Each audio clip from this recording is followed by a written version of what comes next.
They were laughing when they said it. That's the part that still stays with me. Not the number though, 3.5 million has a way of sucking the air out of a room. But the laughter, sharp, dry, practiced, cruel. I remember how my hand stayed flat on the table, perfectly still. My brother's wedding ring caught the light like a prize he already won. My parents leaned back in their chairs like judges reading out a sentence they'd agreed on long ago. You're alone anyway, they said. Your brother deserves it more. I didn't blink, I didn't shake. I didn't raise my voice, I just said, is that so? Then, calmly, don't worry, it'll be handled. The dining room smelled of lemon, polish and melting candles. Photos of Monaco were spread across the table like propaganda yachts. Champagne sunsets, marble balconies. My brother smiled, proud of what he was stealing, dressed up as a celebration. My mother tapped her glass, waiting for me to fall in line. Like this was just how our family worked. I was a forgotten investment. My father wouldn't meet my eyes like responsibility was too bright to look at. The room felt warm, almost cozy inside me. Everything was ice. They liked me quiet, reliable, useful. I was the one who signed documents carefully, who never missed a deadline, who thought things through. My brother was the chaos they loved. He broke things, they fixed them, he burned. They praised the fire.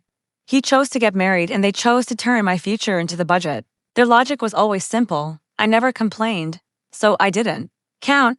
Once, I believed we were a real family. My brother used to ask for my advice. My parents used to look proud, not calculating. I used to feel like a person, not a resource. But sincerity doesn't last in a place like that. Small moments, stacked up inheritance jokes, quiet dismissals, priorities shifting away from me. Love always came with conditions, and I was always the condition.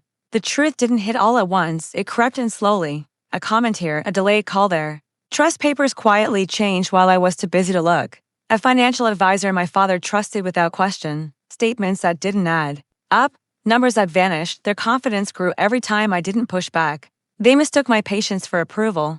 They mistook me for easy prey. So I started watching. Quietly, carefully, months before Monaco. I followed the transfers. I tracked the signatures. I listened when they forgot I was within earshot. Their arrogance turned into evidence, their greed turned into leverage. By the time my brother booked that penthouse overlooking the harbor, raising his glass to sacrifices he never made, I was already finished preparing. People think revenge is driven by emotion. It's not. It's control. It's being able to stare betrayal in the face and not flinch. It's building the structure and letting them walk into it on their own. I froze the secondary accounts first, clean, legal, no drama, just paperwork. I pulled back every dollar that had been quietly drained through family management, my father's company. I was already the largest silent shareholder. The trust they laughed at me for protecting became the tool that ended it. Lawyers in dark suits moved silently like pieces on a chessboard. Words like fraudulent allocation, breach of fiduciary duty, misappropriation didn't shout, they whispered. And those whispers tightened like a noose. I didn't threaten anyone. I let consequences show up on their own. Credit lines vanished. Property deals stalled. My parents' polished social image cracked in front of friends who cared more about money than loyalty. My brother's Monaco dream followed him home, a shadow he couldn't buy off. The bank took the cars. His wife stopped smiling when champagne turned into bank statements and court dates. When they finally called me, their voices were smaller. No authority, no certainty, I answered calmly. My mother cried first. My father spoke carefully, like every word might cut him. My brother said nothing. I listened.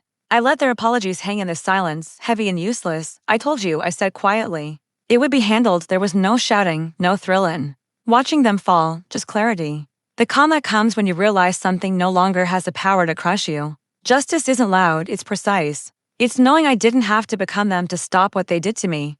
Now my money is mine. My silence is mine. My life is mine. They sit together in a smaller house with smaller conversations and smaller futures. I'm alone by choice, not by their decision. Sometimes I wonder if they remember laughing. I do.